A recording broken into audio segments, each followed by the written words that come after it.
Nesse vídeo aqui a gente vai bater um papo sobre a Torre do Elefante, que é um conto de Conan, tá?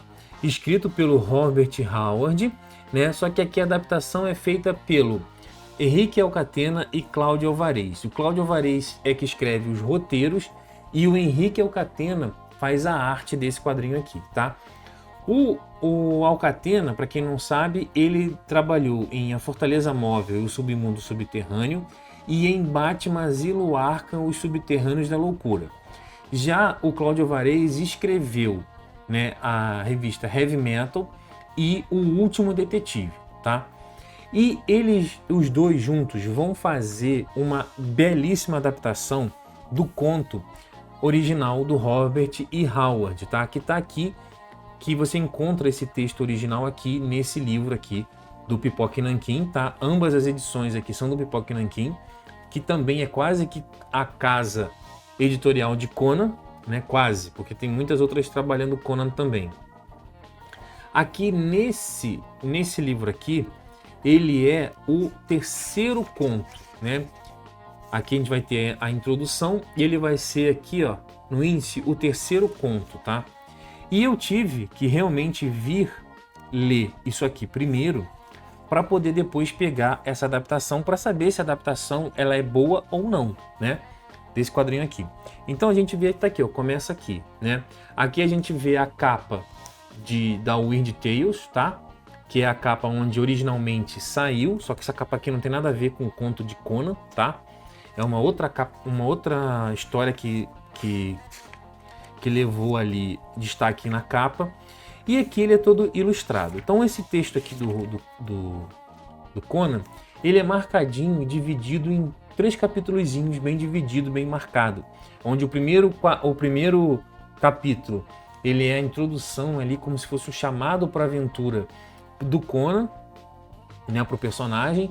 Depois, o segundo capítulo, ele é a construção da aventura, a aventura sendo construída e tudo mais. E o terceiro capítulo é o capítulo da conclusão de tudo, que a gente entende todos os mistérios que estão rolando ali ao redor da Torre do Elefante. Aqui na adaptação, o quadrinho é de uma tacada só, não tem essas marcações, não tem assim respiro. Você lê isso aqui rapidinho. E aqui nessa história da Torre do Elefante tem muitos daqueles elementos que a gente vê em histórias de RPG. Eu estava lendo isso aqui e ficava lembrando de histórias de RPG. Então, o Conan, ele vai querer roubar uma joia dentro dessa Torre do Elefante, que é chamada o Coração do Elefante. Ele vai, né, querer roubar essa joia muito instigado por um conto que o cara estava falando lá numa taverna na cidade de Zamora, uma cidade bem barra pesada ali no mundo de Conan. E o cara estava falando que é muito difícil de roubar qualquer coisa daquela torre, da Torre do Elefante, justamente porque lá está o feiticeiro poderosíssimo chamado Yará. E aí o Conan meio que não leva muita fé nisso e vai lá para tentar roubar essa joia, né? Chegando lá, ele vê que já tem um cara numa missão ali também para roubar aquela torre, aquele lugar ali. E se não é ele encontrar esse cara, o Conan ia ficar em maus lençóis. Esse cara se chama Taurus, ele é considerado o rei dos ladrões, o mestre dos ladrões, algo assim. E eles vão se ajudar mutuamente para poder invadir essa tal torre, né? E poder roubar as coisas que tem ali, inclusive essa joia chamada o Coração do Elefante. E aí vai ter ali vários perigos. A gente vai ver o Conan e esse Taurus enfrentando leões, aranhas gigantes, por aí vai. É bem divertido, é bem um conto bem rápido da gente ler e é deliciosíssimo de ler, até que a gente vai chegar realmente na parte em que eles invadem a Torre do Elefante e se deparam com uma criatura que explica já de cara o porquê de se chamar a Torre do Elefante, né? E assim, essa criatura, ela é uma espécie de criatura cósmica. O Robert Howard, ele faz referência, menção a 2 vertentes ali que fogem da espada e feitiçaria. A primeira é uma referência a H.G. Wells com ficção científica, e a segunda seria com o H.P. Lovecraft trazendo criaturas cósmicas. Se bem que aqui não é horror cósmico como o H.P. Lovecraft trabalha. Aqui ele só trabalha criaturas cósmicas, porque essa criatura que aparece, que não é o feiticeiro Yará, é na realidade uma criatura que aparece aqui, ó, que é essa criatura aqui, que é um humanoide com a cabeça de um elefante, né? Aqui a gente vê também a mesma imagem, só que um pouquinho diferente ali pela visão, pela adaptação do Alcatena, que é essa daqui.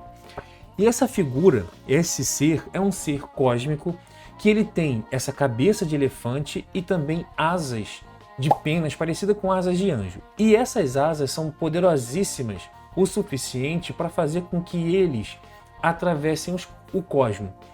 E ele começa a explicar isso para o Conan, de que a partir do momento que ele chegou no mundo de Conan, ali onde o planeta, onde existe o mundo de Conan, ele está ali desde sempre praticamente, ele está ali desde os primórdios daquele planeta, daquele mundo, e ele viu todo o desenvolvimento. Então ele vai citar exércitos que caíram e tombaram, outros que se levantaram, Atlântida que foi engolida pelo mar, ele vai ver isso, ele vai ver os humanos se desenvolverem a partir do macaco e tudo mais, muito próximo do que a gente conhece, mas no mundo de Conan, né?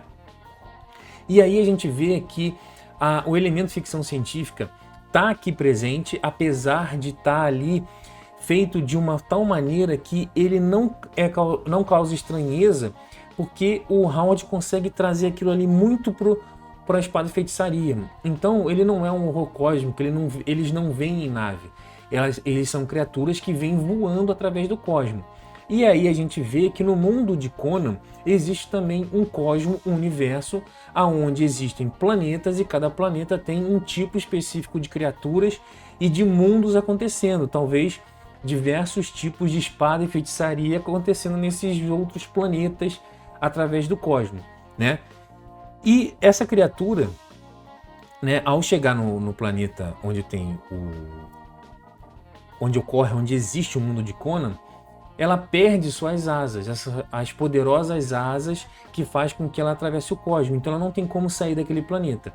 Só que ela é uma criatura cheia de mistério e misticismo que tem uma feitiçaria muito poderosa. E aí esse mago, né, esse feiticeiro poderoso chamado Yará, que reside ali e tem como prisioneiro essa criatura, humanoide de cabeça de elefante, ali para extrair seus segredos. Então, através da tortura e né, ele está tentando ali extrair os segredos da magia daquela criatura. E aí aquela criatura vai pedir ajuda para o Conan. E aí se o Conan ajuda ou não ajuda, aí só você lendo para você saber. Mas assim, é uma história bem interessante, que por todas essas coisas que eu falei, né? O Conan, ele vai se deparar com algo que ele nunca tinha visto antes. E nesse ponto aqui, o Robert Howard, ele trabalha algo que nunca foi trabalhado no Conan. Mas para quem já conhece as outras obras do Howard, não só os textos do Conan, que aqui só está compilado os textos relativos ao Conan, e não a todos os textos de contos do Howard, tá? O Howard já trabalhou com outros tipos de gênero, faroeste, policial e por aí vai, e também espada e feitiçaria com o Conan. E em um de seus westerns, em um de seus faroestes, ele inseriu um elemento de zumbi. Ele misturou esses gêneros, né? E aqui ele mistura de forma tão magistral que você não sabe onde começa um e termina o outro. Você só sabe que, por falar de cosmos, a gente sabe que isso é elementos provenientes que vão encostar na ficção científica. Mas do jeito que o Howard trabalha, a gente vê que isso ainda pode ser considerado espada e feitiçaria, tá ligado? Que é uma coisa bem interessante que eu gostei muito aqui. E o Howard, não sei se por coincidência ou de caso pensado, parece fazer referência aqui na história à religião, saca? De que ele pega esse ser que tem cabeça de elefante e corpo de homem, para fazer referência à religião hindu, que seria o Ganesha, que seria um deus que tem essas características. E o fato dessa criatura, originalmente, ter asas com penas semelhante aos anjos, faz uma referência também à religião cristã. E o grande lance aqui parece que o quadrinho trabalha a volta para o mais simples, sabe?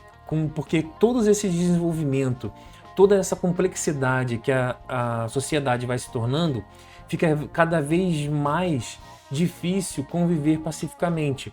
E o grande lance seria a humanidade, a sociedade voltar para um estado mais primitivo, mais simples, que daria a presunção de que as coisas seriam mais fáceis e iria existir menos guerra, menos cobiça, menos conflitos entre os seres humanos. Mais ou menos isso que é trabalhado aqui, né? E assim, a arte desse quadrinho é legal, e uma coisa que eu gosto muito é que ele não tem a distribuição em quadrinhos retos, sabe? Ele é bem circular aqui, ó. Ele tem uma outra forma de dispor os quadros, de dispor as imagens, né? Sequencialmente. Eu achei bem interessante, cara. Assim, tem vezes aqui, ó, que os personagens fogem da moldura, né? Dessa moldura redonda aqui. Os personagens estão fugindo dessa moldura. Aqui também, ó, o Conan aqui também está fugindo um pouco da moldura, né? Dando essa conferência meio 3D, como se ele estivesse saindo de dentro aqui desse arco aqui, né? Eu achei muito interessante a maneira como o Alcatena escreve isso, né? Às vezes não são quadros, são meio que prismas assim, né? E assim, ó, são artes assim esses quadrinhos sequenciais assim, ó, um em paralelo do outro, assim, ó, na perpendicular, na vertical, que também é muito interessante. Então o Alcatena brinca muito com a disposição dos quadros, né? Isso também deve ser por conta do storyboard do próprio Alvarez, né? Do Cláudio Alvarez também. Então, porque assim, para o Alcatena desenhar, o Alvarez deve ter feito algum storyboard ali, alguns esboços, para que o Alcatena possa entender através de que perspectiva, de que cena, de que ângulo que o Alvarez está contando a história. Então tem que ser os dois trabalhando em conjunto para fazer esse quadrinho. E assim, galera, eu posso dizer com todas as letras que esse sim, sem dúvida, é o melhor ou um dos melhores quadrinhos que adapta livro ou qualquer outra mídia, tá? Se eu tiver aqui uma lista, se eu fizer uma lista, um top 5 melhores quadrinhos de adaptação, esse daqui vai estar nessa lista, tá? Então assim, se você quer um conto maneiro do Conan para conhecer o personagem, pode ir atrás de A Torre do Elefante, do Pipoca Nanquim, que é muito bom. Você vai gostar de ler esse aqui. Eu acho que funciona também como porta de entrada para o mundo do Conan. Esse quadrinho aqui, ele é baratinho, tá caprichadíssimo aqui numa capa durazinha e baratinho, tá? Vale muito a pena. Eu gostei pra caramba desse quadrinho aqui e recomendo, indico para vocês que querem conhecer o Conan, que acredito que vocês vão gostar desse quadrinho aqui e vão ir atrás dos livros e das outras adaptações de Conan, tá? Então é isso, galera. Espero que vocês tenham gostado. Agradeço aqui o seu like, a sua inscrição. Eu vou ficando por aqui e a gente se vê no próximo vídeo. Fui!